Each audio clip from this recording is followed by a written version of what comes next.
తాకట్లో ఉన్న మీ బంగారం ఈ రోజు ఎంత ధర చేస్తుందో కొమ్మూరి గోల్డ్ వాళ్ళకి కాల్ చేసి ఫ్రీ గోల్డ్ కాస్ట్ చెక్ చేసి చెప్తారు. నమస్కారం అండి, సుమన్ టీవీకి స్వాగతం. నేను గీతాంజలి. శ్రీమాత్రే నమః. శ్రావణ మాసంలో మనకు వచ్చేటువంటి సందేహాలు, అలాగే చేయవలసిన పూజా విధానాలు.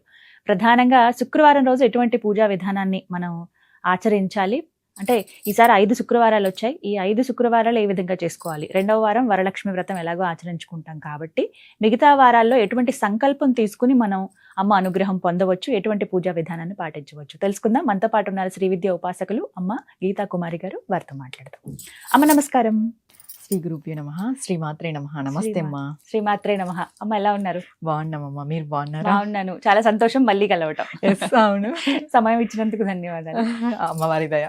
అమ్మ, ఇంకా శ్రావణ మాసం చాలా విశేషం, అందరూ మహిళలకి ఇంకా ఇష్టం ఒక రకంగా చెప్పాలంటే. అయితే ప్రత్యేకంగా ఎన్నో సందేహాలు వచ్చేస్తూ ఉంటాయి. శ్రావణ మాసం అనగానే ఇలా చేయొచ్చా, అలా చేయకూడదా, ఏవేవి విధులేంటి, నియమాలు ఏంటి అని. ఇందులో భాగంగా శుక్రవారాలు చాలా ప్రధానమని చెప్తారు. అయితే ఈసారి 5 వారాలు వచ్చాయి. అమ్మ అనుగ్రహం ఎక్కువగా ఇస్తోంది. మరి ఇందులో భాగంగా మొదటి శుక్రవారం పూజా విధానం అసలు ఎలా ఉండాలి, ఎలా చేసుకోవాలి వివరిస్తారా? శ్రావణ మాసం అంటేనే ఎంతో విశేషమైన మాసం, మనందరికీ తెలిసిండేది. ఇంకా ఆడవాళ్ళకి ఎంతో ఇష్టమైన మాసం. అంటే ఫుల్ హడావిడి ఉంటుంది ఇంట్లో. మొత్తం అందరూ పూజలు, దీక్షలు, అంటే ఏదైనా దేవతా ఆరాధన చేయాలన్నా కూడా పూర్తి దీక్షలు కూడా చేస్తారు. మనకి కొంతమంది ఆషాఢం నుండే స్టార్ట్ కూడా చేస్తారు. మనకి చాతుర్మాస్యం కూడా దీంట్లోనే కలిసి వస్తుంది కాబట్టి పూర్తిగా పూజల మాసమే. ఇంకా మీరన్నట్టుగా మొదటి శుక్రవారం ఎలా చేయాలి అని అంటే, మొదటి శుక్రవారం మనం ఏదైతే పూజ చేస్తామో ఈ శ్రావణ మాసంలో వచ్చే శుక్రవారాలన్నీ కూడా అదే పూజ చేయాలి. అంటే ఈ శుక్రవారం ఒక పూజ, ఇంకొక శుక్రవారం ఇంకొక పూజ అనేది మీకు ఏదైనా సంకల్పం నెరవేరాలి అని అంటే కుదరదు. ఇప్పుడు ఈ శుక్రవారం మీరు లక్ష్మీదేవికి చేశారు, వచ్చే శుక్రవారం మీరు ఏదో అమ్మవారికి, లలిత అమ్మవారికి చేసుకోవాలనుకున్నారు, ఆ శుక్రవారం ఇంకేదో స్తోత్రం పారాయణం చేయాలనుకున్నారు. అలా కాదు. ఏదైనా మనం ఒక మాసంలో విశేషంగా చెయ్యాలి అనుకున్నప్పుడు శుక్రవారాలు, మామూలుగా మనం ఏదైనా దీక్ష తీసుకున్నప్పుడు కూడా కొన్ని శుక్రవారాలు ఒకటే పూజనే చేస్తాం. అలానే ఈ శ్రావణ శుక్రవారాలు కూడా అదే విధంగానే పాటించాలి.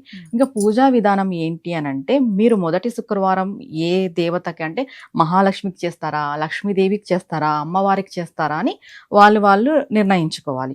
ఇప్పుడు మనం మహాలక్ష్మికి తీసుకుందాం.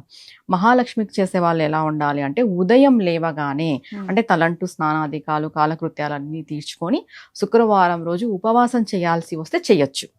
అది వాళ్ళ ఆరోగ్యరీత్యా, ఏదైనా డిపెండ్స్ ఆన్ హెల్త్, వాళ్ళ ఆరోగ్యరీత్యా చేసుకోవచ్చు. లేదు మేము ఉపవాసం ఉండలేమంటే ఏదైనా తినచ్చు లైట్ గా. ఈవినింగ్ అంటే సాయం సంధ్యా వేళలో అయినా చేసుకోవచ్చు. ఒకవేళ సాయం సంధ్యా వేళ కుదరని వాళ్ళు మేము మార్నింగే చేసుకుంటామమ్మా అనుకునే వాళ్ళు కూడా ఉంటారు. మార్నింగ్ కూడా చేసుకోవచ్చు. లేదమ్మా మేము మార్నింగ్ ఈవినింగ్ కూడా చేసుకోగలుగుతాం, మాకు అంత టైం ఉంది అంటే 2 పూటలా చేసుకోవచ్చు. మరీ మంచిది. ఈ శ్రావణ శుక్రవారాన్ని ఎలా చేసుకోవాలి అని అంటే, మనకి లక్ష్మీదేవి ఫోటో కానీ విగ్రహం కానీ అన్ని ఇప్పుడు ఇండ్లలో పెట్టుకుంటున్నాం కాబట్టి నో ప్రాబ్లం. వాటికి మనం అంటే పంచామృత కుదిరితే పంచామృత అభిషేకం చేయండి విగ్రహాలకి. లేదు అంటే ఒట్టి మనం పసుపు నీళ్లు, కుంకుమ నీళ్లు, పాలతో చేసినా చాలు, సరిపోతుంది. ఎందుకంటే అమ్మవారికి పసుపు నీళ్లతో చేసిన అభిషేకమే శ్రేష్టమైన అభిషేకం. మనం అనుకుంటాం పంచామృతాలు అన్ని కలిపి చేయాలని, లేదు, పసుపు నీళ్ళే అనుకుంటాం. మెయిన్ గా పసుపు నీళ్ళే, తర్వాత కుంకుమ నీళ్ళు. ఇంకా మీకు ఒకవేళ ఇంకా మేము చేసుకోగలుగుతాము అని అంటే, మనకి ఇది కుంకుమ పువ్వు వస్తుంది కదా, కుంకుమ పువ్వు. యాక్చువల్ గా నేను చేస్తాను కాబట్టి చెప్తున్నాను. మా ఇంట్లో లలిత అమ్మవారికి కుంకుమ పువ్వు వాటర్ తో అభిషేకం చేస్తాము. అది కొంతసేపు నానపెట్టేస్తే కలర్ అంతా వచ్చేస్తుంది దాంట్లో నుండి. ఆ వాటర్ తో చేయడం ద్వారా మనకి లక్ష్మీ కటాక్షం అనేది శీఘ్రంగా కలుగుతుంది. ఆ వాటర్ లోకి మనం కొంచెం గంధం కూడా మిక్స్ చేసుకొని పెట్టుకోవడం ద్వారా కూడా మనకి కొంచెం ఆకర్షణ శక్తి అనేది కూడా పెరుగుతుంది అని చెప్తారు. ఇవి రెమెడీస్ చిన్నవైనా కానీ మంచి ఫలితం ఉంటుంది. మీకు కుదిరితే ఈ కుంకుమ పువ్వు వాటర్ తో కూడా అభిషేకం చేసుకోవచ్చు. కుదిరిన వాళ్ళకి, కుదిరిన వాళ్ళకైతే పసుపు నీళ్ళతో అభిషేకం చేసుకోవచ్చు. చేసుకున్న తర్వాత మీరు మీ సంకల్పం, ఒకటే సంకల్పమే. ఈ 4 శుక్రవారాలు కానీ 5 శుక్రవారాలు కానీ, అంటే కొంత ఆల్మోస్ట్ 4 కుదురుతాయి అందరికి. ఒక వారం మిస్ అయినా ఇంకా దేవుడి దయ, అమ్మవారి దయ ఉంటే 5 కుదురుతాయి. అలా ఒకటే సంకల్పమే ఉండాలి ప్రతి శుక్రవారం కూడా. అంటే ఈ శుక్రవారంకి ఒక సంకల్పము, నెక్స్ట్ ఫ్రైడేకి ఇంకొక సంకల్పం, అలా ఉండకూడదు. మీ కోరిక బలమైనది, చాలా రోజులుగా నెరవేరట్లేదు, మాకు ఎన్ని పూజలు చేసినా నెరవేరట్లేదు అనే వాళ్ళు ఈ విధంగా ఒకటే సంకల్పం అన్ని వారాలకి పెట్టుకోవాలి. మీరేం చేయాలి అని అంటే, ముందు అమ్మవారి యొక్క ఆవాహన, లేదు అని అంటే అమ్మవారికి పంచపూజ. కొంతమంది ఆవాహన చేసి ఆసనము, ఆవాహనము, 16 ఉపచారాలతో పూజ చేస్తారు. షోడశ ఉపచారాలు లేదు చేస్తారు. మీకు అంత టైం లేదు అంటే పంచ పూజ అయినా చెయ్యొచ్చు. ఇది మీ టైం బీయింగ్ బట్టే. దాని తర్వాత మీరు కంపల్సరీ మహాలక్ష్మీదేవి యొక్క అష్టోత్తరం చదవాలి, కనకదార స్తోత్రం పారాయణం చేయాలి. 3 సార్లు పారాయణం చేయాలి కనకదార స్తోత్రం, ఒకసారి కాదు, కంపల్సరీ 3 సార్లు. ఉదయం చేసుకుంటే ఉదయం, సాయంత్రం చేసుకుంటే సాయంత్రం, 2 పూటలా చేసుకుంటారంటే మరీ మంచిది. అమ్మవారికి పాలతో కూడిన నైవేద్యం సమర్పించాలి. ఇక్కడ నేను మహాలక్ష్మి అష్టోత్తరం చేయమన్నాను కదా, ఈ మహాలక్ష్మి అష్టోత్తరం అనేది ఇలాచి వస్తుంది కదా, యాలక్కులు అంటాం, యాలక్కులతో చేయాలి. 108 యాలక్కులు మీరు పెట్టుకొని 108 యాలక్కులతో మహాలక్ష్మీదేవి యొక్క అష్టోత్తరం అనేది మనం చేసుకోవాలి. మరి ఇక్కడ ఇంకా ఏం డౌట్ వస్తుంది అంటే, ఈ యాలక్కులని మనం ప్రతి వారము వాడవచ్చా అని డౌట్ వస్తుంది. లేదు, ఏ వారంకి అవే కొత్తవి మనం సేకరించుకోవాలి. ఒకవేళ అమ్మ మాకు మేమంతా చేసుకోలేము అని అంటే ఫ్లవర్స్ యూస్ చేయొచ్చు. మనకి మల్లెపూలు, జాజి పూలు, పరిమళ భరితమైన పూలు వస్తాయి కాబట్టి ఈ పూలతో కూడా చేసుకోవచ్చు. ఎవరైనా స్తోమత బట్టే మీకు ఉంటేనే చేసుకోండి, ఇబ్బంది అయితే పడద్దు. ఇలానే చేసుకోవాలి అని చెప్పేసి మీరు ఊరికే తాపత్రయం చెందద్దు. భక్తి ప్రధానం. ఇవి చిన్న చిన్న రెమెడీస్ చేసుకోగలిగితేనే చేసుకోండి, లేదంటే వాటి ప్లేస్ లో పూలను కూడా మనం యూస్ చేయొచ్చు.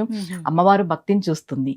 మహాలక్ష్మి అష్టోత్తరము, కనకదార స్తోత్రము, పాలతో కూడిన నైవేద్యము, మీరు పసుపు నీళ్ళతో అభిషేకము, మీకు కుదిరితే కుంకుమ పువ్వు వాటర్ తో అభిషేకము, పూలతో అష్టోత్తరము, కుదిరితేనే ఇలాచీతో అష్టోత్తరం. ఇలా చేసుకుని అమ్మవారికి మహామంగళారతి ఇచ్చేసి నైవేద్యం ఇంటిల్లిపాది స్వీకరించాలి. పాలతో చేస్తుంది ఏదైనా సరే. లేదు మేము నైవేద్యం పెట్టేంత టైం లేదు అంటే పాలు, తేనె ఇలా చేసి పెట్టినా చాలు. కుదరని వాళ్ళు ఉంటారు కదా, తప్పదు, కుదరని వాళ్ళు ఉంటారు. ఇలా సింపుల్ గా పెట్టుకున్నా పర్వాలేదు. ఆ పాలను మీరు నైట్ స్వీకరించి పడుకోవచ్చు. ఇక్కడ మనం ఉపవాసం అనేది చెప్పినాం కాబట్టి ఈవినింగ్ చేసుకున్న వాళ్ళకు ఒక డౌట్ ఉంటుంది, ఇప్పుడు మేము పెట్టిన ప్రసాదం మాత్రమే తినాలా లేకపోతే వేరే ఏదైనా తినచ్చా అంటే, వేరే ఏదైనా తినొచ్చు పూజ అయిపోయిన తర్వాత. మీరు ఇంట్లో చేసుకున్న ఐటమ్స్ పూజ అయిపోయిన తర్వాత ప్రసాదం స్వీకరించి వేరే ఏ ఐటమ్స్ అన్నా మీరు తీసుకోవచ్చు. ఇంట్లో పప్పు, అన్నం ఏదైనా. ఆ రోజు నాన్ వెజ్ తినకూడదు, బ్రహ్మచర్యం పాటించాలి. ఎందుకంటే మీరు పర్టికులర్ గా అనుకొని ఇన్ని వీక్స్ చేస్తాము, మేము ఈ నెల అంతా చేసుకుంటామని సంకల్పంతో చేస్తున్నారు కాబట్టి బ్రహ్మచర్యం పాటించాలి. నాన్ వెజ్ అనేది తినకూడదు. ఏకభుక్తం మరీ మంచిది. ఉపవాసం ఉండలేని వాళ్ళు మీ ఆరోగ్యరీత్యా మీరు చేసుకోవచ్చు. ఇంకొకటి, పూజ అనంతరం మేము బెడ్ పైన పడుకోవచ్చా అనే డౌట్స్ కూడా ఉంటాయి. నేలపైన పడుకునే వాళ్ళు నేలపైన పడుకోండి. అలా మేము పడుకోలేము అనే వాళ్ళు దివాన్ పైన, బెడ్ పైన, ఇంకా తప్పదు, అది హెల్త్ పర్పస్. ఇలా మీరు దీక్షగా ఈ శ్రావణ మాసంలో వచ్చే శుక్రవారాలు చేసుకోండి. మీకు ఏ విధమైన కోరికైనా కూడా నెరవేరుతుంది. ధర్మబద్ధమైన కోరిక శీఘ్రంగా నెరవేరుతుంది, అతి శీఘ్రంగా. ఇక్కడ ఒక్క చిన్న సందేహం అమ్మా. ఇప్పుడు ఎప్పుడైతే మనం అమ్మవారి ఉంటే విగ్రహం లేకపోతే ఫోటో పెట్టుకుని చేసుకోమన్నారు కదా, మరి నెక్స్ట్ వారానికి అలాగే ఉంచాలా, మళ్ళీ అప్పుడు అమ్మవారికి అంటే కదిపేసి మళ్ళీ వారం మళ్ళీ అలాగే చేసుకోవాలి? పూజ అయిపోగానే కదిపే అవసరం లేదు, ఉద్వాసన ఏం అవసరం లేదు. మీరు మామూలుగా శుక్రవారాలు పూజ చేస్తున్నారు కాబట్టి ఉద్వాసన అవసరం లేదు. ఇంకొక విషయం మీరు అడిగారు కాబట్టి చెప్తున్నాను, అమ్మవారికి ఉద్వాసన అనేది మనం మనసులో చెప్పుకోవడం తప్ప ఆమెకి ఉద్వాసన అనేది ఎక్కడ ఉండదు.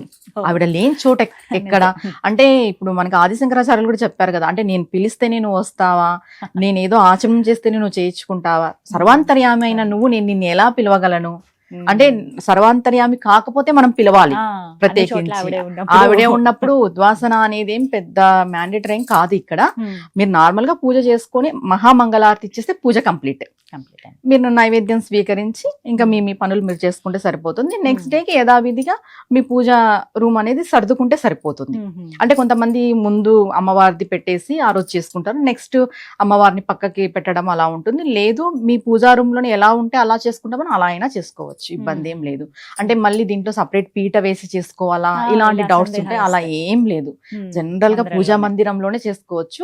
5 వారాలు వస్తున్నాయి కాబట్టి అమ్మవారి అనుగ్రహం ఉంటే మీరు ఖచ్చితంగా 5 వారాలు అందరూ చేసుకోగలుగుతారు. ఖచ్చితంగా చేసుకోండి. కంపల్సరీ ధర్మబద్ధమైన కోరికలు ఏవైనా ఉన్నా శీఘ్రంగా, అతి శీఘ్రంగా నెరవేరుతాయి. అమ్మవారి యొక్క కటాక్షము మనం చూస్తాం కూడా, అనుగ్రహం అనేది. అంటే ఏ పూజ చేసినా కూడా మనకి కోరిక నెరవేరడానికి టైం పడుతుందేమో కానీ ఆవిడ ప్రెజెన్స్ ని మనం చూడగలం. ఒక పూజ మనం చేస్తున్నాము అంటే ఆవిడ ప్రెజెన్సే మనకి ధైర్యాన్ని ఇస్తుంది, మనల్ని ముందుకు తీసుకెళ్తుంది అన్నమాట. మన బుద్ధిని కూడా ప్రచోదయం చేస్తుంది. ఏదైనా మనం పూజ చేసిన తర్వాత కంపల్సరీ ఆవిడ ప్రెజెన్స్, ఆవిడ ఒక అనుగ్రహం మనకు తెలుస్తుంది. కోరిక తీరేకి ఒక 40 days పట్టచ్చు, 3 months పట్టచ్చు, నెరవేరుతుంది ఖచ్చితంగా. కానీ ఈ లోపు నువ్వు ఇన్ని వారాలు చేసే లోపు నేను ఉన్నాను, నువ్వు ధైర్యంగా ఉండు అనేది ఆవిడ నుండి మనకి సందేశం అయితే వస్తుంది. చాలా చక్కగా చెప్పారు. మొదటి వారం ఇలా ప్రారంభించుకుంటాం, ఇలా చేసుకుంటాం ఒక సంకల్పం తీసుకుని. ధన్యవాదాలమ్మా. నమస్తే అమ్మా.